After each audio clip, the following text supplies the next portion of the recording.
فقصد رحمه الله تحريك النفوس إلى امتثال ما في هذه الرسالة بالتحبب إلى من أرسلت إليهم، داعيا لهم بقوله: سلك الله بي وبهم سبيل أهل الإيمان ووفقني وإياهم للفقه في السنة والقرآن، آمين.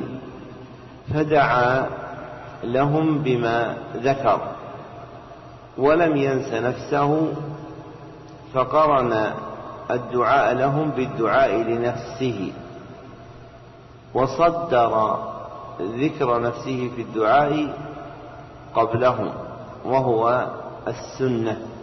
فالسنة لمن أراد أن يدعو لنفسه ولغيره أن يقدم نفسه ثم يذكر غيره، كما ثبت في الصحيح من حديث أبي بن كعب رضي الله عنه أن النبي صلى الله عليه وسلم كان إذا دعا لأحد بدأ بنفسه.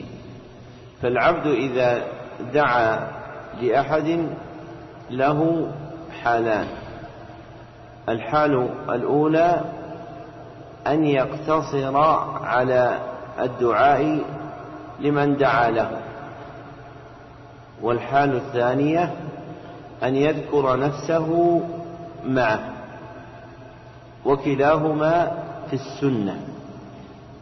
والموافق للسنة في الحال الثانية أن يقدم نفسه قبل غيره، فلا يشرع له أن يدعو لغيره ثم يدعو لنفسه.